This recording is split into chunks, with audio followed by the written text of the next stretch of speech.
அண்மை செய்தியை தற்போது பார்த்து வருகிறோம்.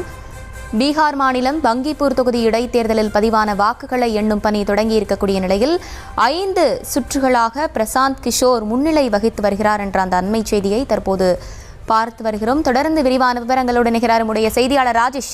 வணக்கம், நீங்க விவரங்களை வழங்கலாம். அர்ச்சனி வணக்கம். பீகார் மாநிலம் பாட்னாவில் இருக்கக்கூடிய பங்கிப்பூர் சட்டமன்ற தொகுதியில் இடைத்தேர்தல் நடைபெற்றது.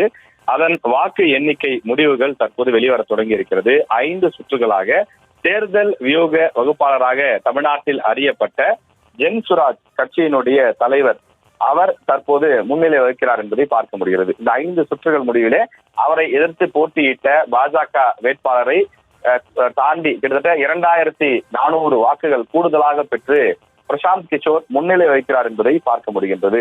பாஜக வேட்பாளர் நீரஜ் குமார் சின்ஹாவை விட அவர் 2400 வாக்குகள் கூடுதலாக பெற்றிருக்கின்றார். அந்த தொகுதியை பொறுத்தவரையிலே அது பாஜகவினுடைய கோட்டையாக பார்க்கப்படுகிறது. ஆனால் சமீபத்தில் நடைபெற்ற மாணவர்கள் போராட்டம் நாடு முழுவதும் ஒரு பெரும் புரட்சியை தன்னெழுச்சியை ஏற்படுத்தியிருக்கின்றது. அந்த மாணவர்கள் போராட்டத்துக்கு பிறகு நடைபெற்ற இடைத்தேர்தல் என்பதனாலே இது ஒரு பெரும் எதிர்பார்ப்பை ஏற்படுத்தி இருந்தது. இது பாஜகவுக்கு எதிராக இருக்குமா அல்லது பாஜகவிற்கு ஆதரவாக அந்த தொகுதியில் மக்கள் வாக்களிப்பார்களா என்று நாடு முழுவதுமே உற்று கவனித்த ஒரு தேர்தலாக இருந்தது. அந்த தேர்தலில் பாஜகவிற்கு பின்னடைவு ஏற்பட்டிருப்பது ஒரு முக்கிய விஷயமாக பார்க்கப்படுகிறது.